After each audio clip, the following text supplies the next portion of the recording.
This seems like a pretty straightforward, easy movie to make, guys. Not complicated at all. Thank you all so much for being here. What a movie to share with us. Stephen, let's start with you. I'd love to get a sense from everybody on just kind of at what point you come into the process on a movie like this, and maybe what that initial conversation with Joseph Kosinski looks like. Yeah, sure. I mean, I've done a few movies with Joe, and he sent me the script, a very, very early version of it, a little different than what we ended up shooting, but immediately, it was clear, it was very straightforward, quick read, in that I knew, it's going to be really exciting and really fun. Yeah. Gwendolyn, Juan, how about for you? My co-supervisor, Al Nelson, we both got the script pretty early. Then Al started way before I did because he went and recorded a lot of the cars. So he went to all the races. So he started probably almost a year and a half before I did. And I waited till Stephen's cut was pretty settled in, and then because I cut production in the ADR and supervised that stuff. So I was probably one of the last people on, other than Juan. Yeah, I come in after all that. So I'm one of the re-recording mixers with Gary Rizzo. And so we come in definitely after Al and Gwen have done their editing pass. And then we come in and try to mix it all together with Joe in the room and with Stephen. So I'm probably 2 months before release, basically. I couldn't believe my luck when the call came up. So yeah, I was tasked with choreographing sequences, training Brad and Damson together with the stunt team, and generally just having a lot of fun racing around on all the racetracks we went to. I got a phone call from Blake, who was working with Ed Sheeran, who wishes he could be here tonight, but he's off dominating a continent somewhere. And we had, I got the ask to write a song with Blake and Ed for the film, which I had already kind of heard about and knew it was coming, and that was super exciting. We got to see what I'm sure you guys had been working on for forever. So we were, I guess, one of the last pieces of the puzzle, because we saw probably 30 pretty early minutes on, of the movie. actually, I would say, because it was before we were really done shooting. So you actually did get in pretty early. Well, that makes me feel better. But we got the call from Atlantic and Joe and Jerry, and they were so gracious with giving us the space to see a bunch of the movie and kind of pick whatever we wanted to be involved in and whatever inspired us. And the end scene just inspired us all. Yeah, you come in at an interesting time because your task is to essentially watch the movie and then sort of figure out how to end it, right, in a way. So what about the movie did strike you, and then what were those conversations about what the song could be from there? I think we just watched the movie and we felt what you guys all just felt, which is just pure adrenaline the entire time. And our job was just to figure out how to translate that into sound. And when I thought about that, I thought immediately John and John's guitars, and how can we get the best guitarist in the entire world to help us with this song and write this with us and kind of do the film justice and give us the same feeling that we had when we watched it to the viewer in music. So John, what inspired you with this one? I like the occasional populist thing. I think sometimes, I think I like, you know what I'm saying? So often I think of myself as like a boutique, and I do boutique things, and I like being in touch with that part of me that wants to go to the movie theater in the summertime and walk out with a spring in my step and go, yeah, I'm a part of something big, And I loved the idea of creating something that when you left the theater, you had a song to kind of bop your head to, which I think is round, and that kind of thing. And it's just a great assignment as a writer to have an assignment. It's a different direction than you normally work with, which is what do I have in my mind. But when you see something and you have to make it fit, it's really we're sort of co-writing with the movie, Yeah. So when you get to the edit for this film, if I have it right, you've got 5,000 hours of footage to work with. Yes. That's a lot. I mean, it's 5,000 hours total. Half of that, so 2,500 hours, is what was shot. And that was over the course of the first summer where we had our strike, but we were able to keep production going because we had our stunt drivers who could still drive, and we were able to, we were capturing all of the broadcast cameras that Formula One shoots with at all the tracks. So that's the other half of the material. So my crew was tasked with not only keeping track of and organizing a normal narrative movie with a ton of footage because of all the cameras, sometimes 9 cameras shooting at once a lot of times, but also having to catalog and organize and make searchable every camera from every track, from every practice, qualifying, and Grand Prix, to the point where if I needed a Ferrari passing a Red Bull on turn 5 at a particular track, I could go in and search for that and find it, which made, I'm just saying, my crew and the work that they did to organize that, there's no way we would have finished this movie without it. So it was a huge, huge benefit. It's incredible. Yeah.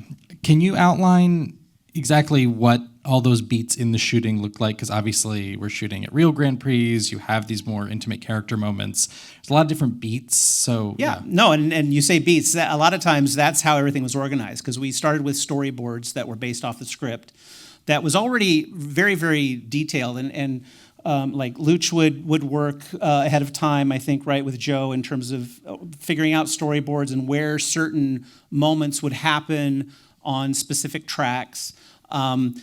Once I had that, then they would start shooting and the Grand Prix would happen.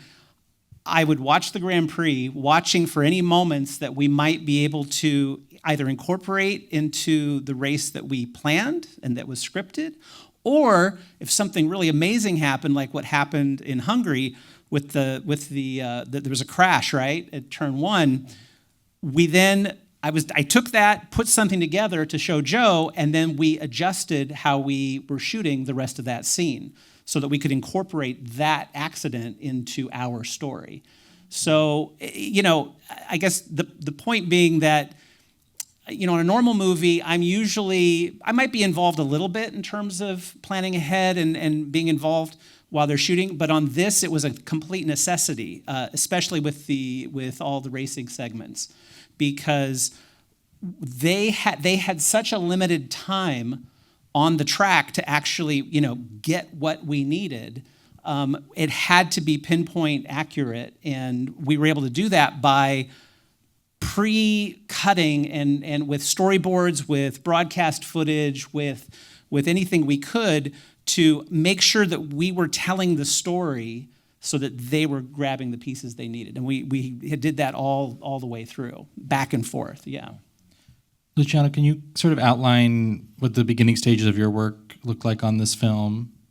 So there was no playbook for this movie.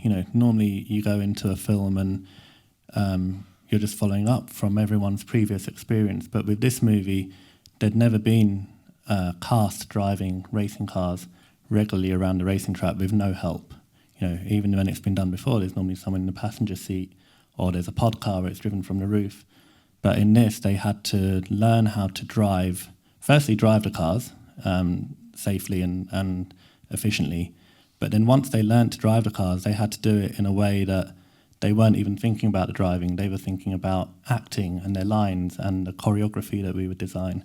And the better they got at that, the more detailed the choreography could be. So, the race sequences, you've got Brad and Damson wheel to wheel. We could only do that because they had so much spare capacity in their minds. So the training was massively about firstly bringing them up to speed, but also overloading them at some points where we would just push them so hard, and sometimes we'd go with no radio. So usually we had car to radio.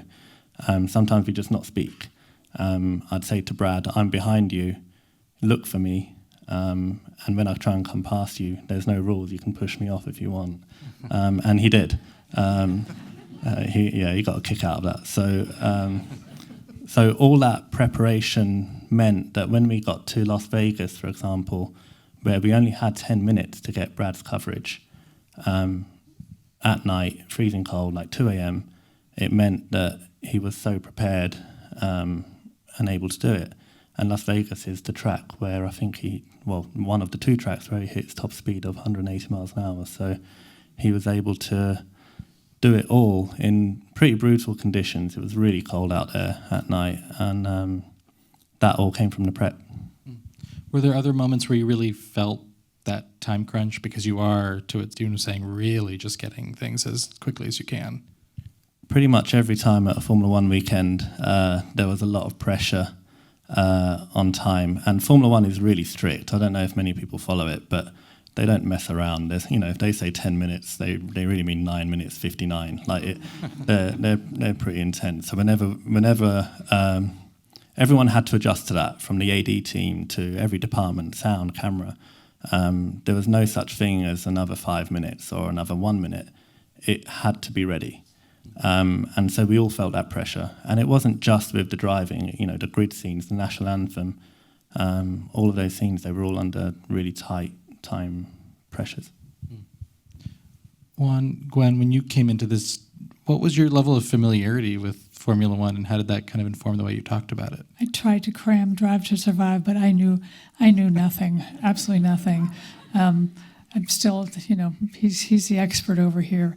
And that actually came in really handy as far as how much sort of announcer information we gave them, because he would know what he wanted to hear. But if we didn't understand certain plot points because we don't know anything, Gary Rizzo and I were like, that's great, but I don't know what's going on.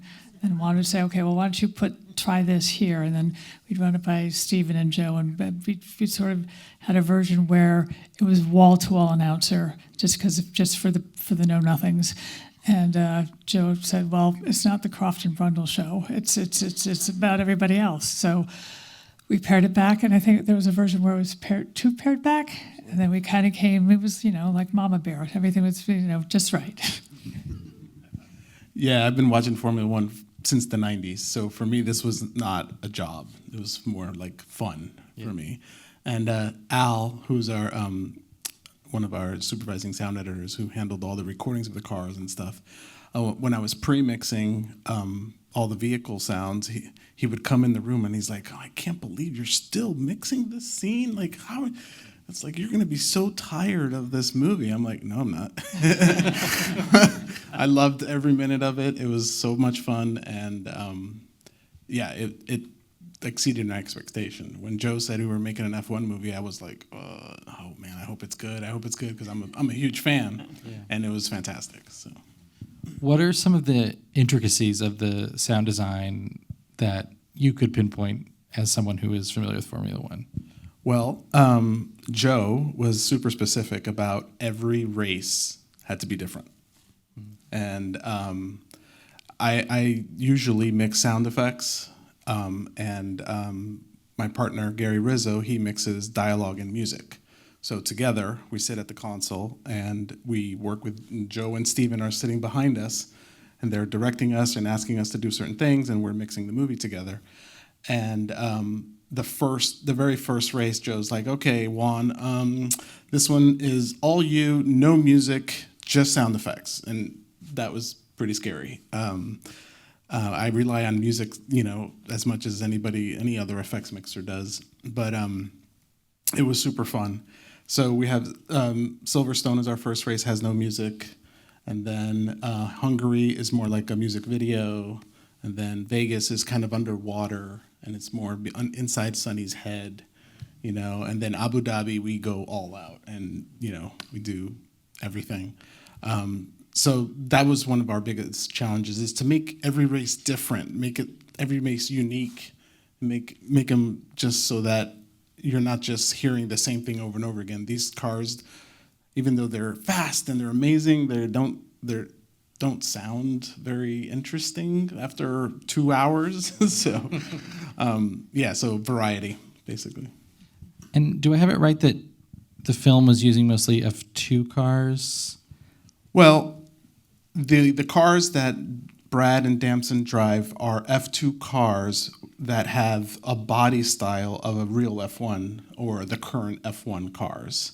But they don't have 8 gears like the real F1 cars. They don't sound the same. So they sound completely different. So our job was to basically replace all the production cars. Sorry, Luch. The sound, anyway, with real F1 sounds for those, just for the 2 cars. Gwen, given that when you came in, can you talk a little bit about working with some of the real world elements that they shot and how that integrated into the movie? Again, so they had their F2 cars and they had the real F1 cars from the actual races, and so sometimes we had to loop something or to peel out the F2 part of it, kind of thing.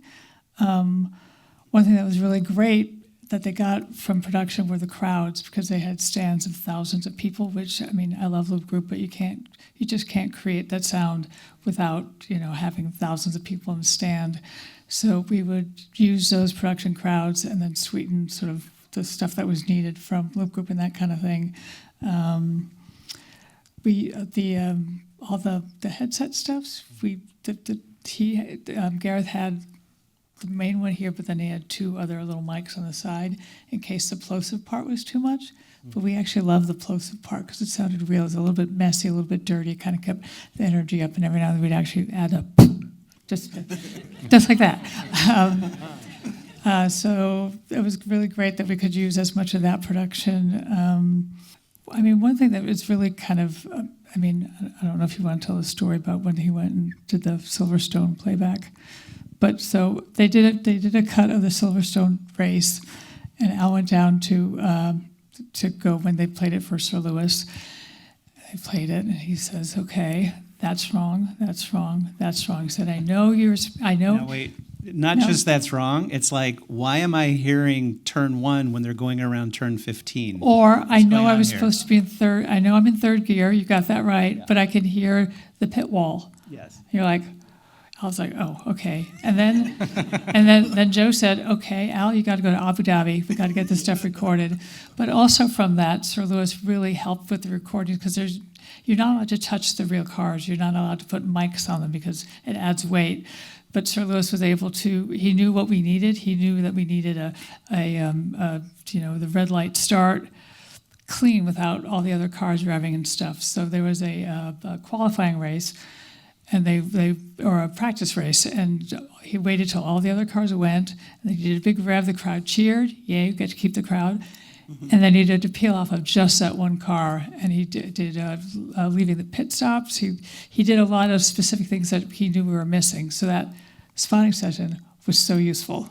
I think he helped. Oh yeah, Kevin, no, too. having him as a resource to come in and work with us was really one of the best things. He would come in and we would go through the race materials visually, and we'd be playing it with some of the temp sound, but then he would actually go through and kind of sing his way through the race, sing the gears to us, and kind of so that we all with Al in the room, so that we could really understand how it was supposed to be mapped out. So because he really is like everything he did, he really approached it as an artist, I would say, and was really an inspiration to me, because then he would kind of talk about the feeling of specific turns, of just different moments. He was so involved in that, and it really inspired me when he would leave to then go back into a race and reshape it with some of that new information. It was really a great resource. Amazing. I want to talk about character a little bit, and Sonny specifically, even just with the song. I know you guys mentioned being kind of feeling that adrenaline coming into it, but was there anything to his story, his journey in the film, that inspired the way you wanted to end it with this song? That's a good question. I think the end of a film like that sums everything up. There's sort of a grand total of the whole film happens in that last scene. And so the question is sort of what's truly like the theme. If the movie made a sound of music, like a musical sound, what's that sound? And you're supposed to leave. I think there's this classic feeling of leaving a movie in the summertime.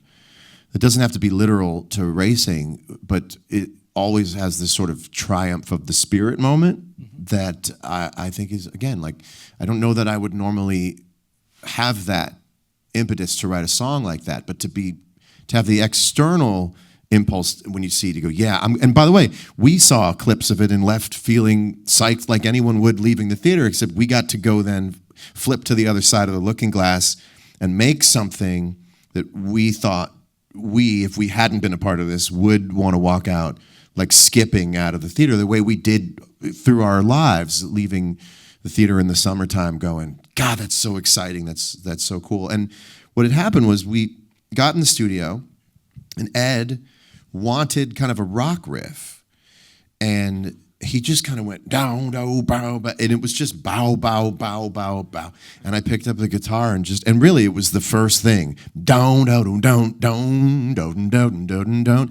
And I got to tell you, Ed is right now the fastest creator, the fastest, best creator. He can iterate so quickly. He's the most fearless writer. And I mean, it's 10 seconds. He doesn't have words. He doesn't need words. They just come to him and he just starts going. And he's the guy right now who can do that. And it gets interesting sort of how it went from this just stomp thing, just bow, bow, bow, and everything was kind of a dirt floor kind of stomp blues thing, and how it became something that had a little bit more contour to it. And that was really fun. You get the shell of the thing. I'm sure it's very similar to creating any facet of the movie. You get the overall shell of the thing, and then you start kind of cutting into it and seeing what's there, and then it's like, who can be on this record? And Blake, I think, and I both knew, like, we should just get a supergroup going here. Let's just pad these credits. Let's get it going. And so that was a layer, and then it was the layer of like, okay, we have all the music, and Dave Grohl is playing the drums on that track, and Dave Grohl, if you've seen him, his hands are up here because he's hitting the cymbals. And that became a conversation. Well, could the song rock too hard? Yeah, it could. We've heard versions of it where it rocks too hard. So how do you take the cymbals down so it's not, because he can be sort of like Animal from the Muppets. So it can be too hard. So how do you keep it pop? It's a pop song. And if it goes too far out, then it ceases to be a pop song. And so you have to find where to put it. But Blake, I don't know if you have any thoughts on that. We have to place it in the right place. I'm sure you guys could have made it in certain places more something or another, but you're working for the grand total the way you need the grand total to be. I did. Yeah. Yeah, I went too far, then I had to bring it back. I'm waiting for the wand cut. What I keep hearing from you guys is that, like, I feel like all of us had such a cool opportunity to make it seem easy. And you guys made it seem so easy. And this is my first time hearing you speak about it. And for us, all it really is just trying to make an audible fuck yeah. It's like you just want to walk out of theater and go, fuck yeah. You know what I mean? And the most we could do that in song is like we deliberate on cymbals for days. I pulled my hair out on like how loud the kick should be. But at the end of the day, and not to be corny and tie it back to Sonny Hayes, but it really is that. It's like his character is just this rough and tumble dude who somehow he just gets out of bed and he doesn't even have to try, and it's everything just goes his way. Yeah. And it feels like it was everyone's spirit on the movie to try to kind of capture that. And we could spend weeks doing our part and trying to get it to sound perfect, but at the end of the day, it kind of just sounds like his ethos of just like, we're having fun, we don't give a shit, we're just naturally rocking. Yeah, it's what he said. Great. That deserves some applause, yeah. To be clear, we do absolutely give a shit. Yeah, I mean, it just sounds like we don't. Also, this is the fun of our job, right? So you see a thing and you feel one thing. And behind every one feeling, there are about 120 decisions behind every little thing. And we're obsessed with, I've just met these people and I can speak for them confidently. We are obsessed with the possibilities and how one small thing, and you play it back again, it feels a little different. One small thing. And it's not perfectionism. That's what's really important. You can sit there all day. It's all towards the same ending. It gets better. If it gets worse for one, you may go to bed and wake up the next morning and go, that's further away. Boom, you put it right back on the track. And you learn that we do these things with so many different little binaries. Should it be this, that, this, that? Also that when it finally comes out, you go, that was great. That's the sentence. That was great. And we know behind those 3 words are hundreds of hours of working on things to get someone to just have one thought. And that, to me, is still the most fun thing in the world, is to control all those little tiny sliders, you know. Yeah, I think to what you were saying, Blake, I mean, this whole film the fact that it feels as seamless as it does is pretty remarkable, because getting there requires a lot of work across all departments. Yeah. Luciano, I'd love to ask you about working with Mr. Brad Pitt a little bit, partly because that extends to him as well. He has to sell Sonny. He has to sell him in that car. Yeah, well, I was really nervous about it because I was a huge Brad Pitt fan, and they always say never meet heroes. So I was very nervous about it before the first day, but he was really a pleasure to work with the whole way, to the point where once he entered our garage, he wasn't Brad Pitt anymore. He was Sonny Hayes. So he would shake every mechanic's hand. He would act like a Formula 1 driver. He'd stay behind after sessions. He wouldn't go to his trailer. He'd stay and look at his data. He'd talk about car setups. We managed to keep it competitive all the way. So every time we went out, in the beginning, I was, as an example, in the beginning we had engine modes. We have engine modes in Formula 2 and Formula 1. And when I wanted to go past him, I didn't need to do anything to an engine mode. I just cruise past him. But then as we got towards the end of filming, if I wanted to pass him and he didn't let me, which he never did, I'd have to turn my engine up. And then he discovered that I was turning my engine up to go past him. So then he then asked if he could turn his engine up. And you cannot say no to Brad Pitt because you just can't. It doesn't work. So by the time we got to Abu Dhabi, Vegas, we're both running in our max engine modes. There's nothing left in those cars. And he was so into it. Like, after our last session of shooting, there was no more movie left to shoot. I gave a bit of a speech on our in-lap to be like, oh, mate, it's been really nice working with you over the last 2 years. And he was like, shut up. He's like, we're not done yet. I was like, yeah, but we are. Like, the movie's done. So we had to create a run for no reason just to go out again and put a camera on the back of the car and just shoot something. So he was convinced that he was going to be racing this year and no longer being an actor. And then reality set in that is still his day job. So yeah, working with Brad was unbelievable. I forgot by the time we got to, even after the first week, that it was him. It just became another racing driver. And I think sometimes he even had to remind himself that he was still a movie star. I just to add to that, anytime we would screen the movie for Brad, all his notes, really thoughtful, really, dialing his performance. But one of the last screenings we did, he suddenly started really worrying about some moments in a race, and we're like, really? And we realized he just wanted to go back and reshoot on the track. But it wasn't possible. He tried his best. Yes, he did. Stephen, I'll close with you. I think that one thing I love about this movie is it is more than a fuck yeah movie.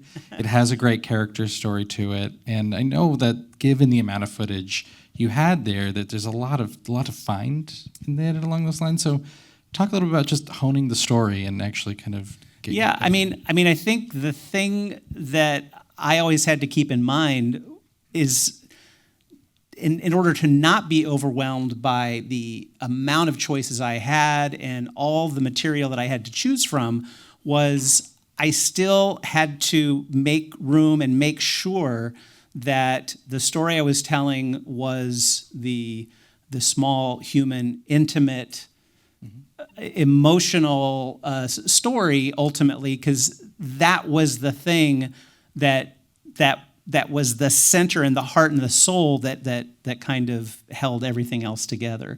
And one of the things I'm sure everybody agrees, the warmth that I feel that is in this movie, absolutely 100% without a doubt comes from our director, Joe Absolutely. Kosinski. Yes. There's something about, yes, his entire approach, his entire creative process, it's just so human and so, it's just really special. We all, I think, feel the same. It's like we all work on a lot of movies. Sometimes you work on a movie that it's not only a great movie, but it's just fun all the way through. And that was absolutely what it's like working with him. Lovely. Guys, thank you so much. Thank you all for coming Thank out you. tonight.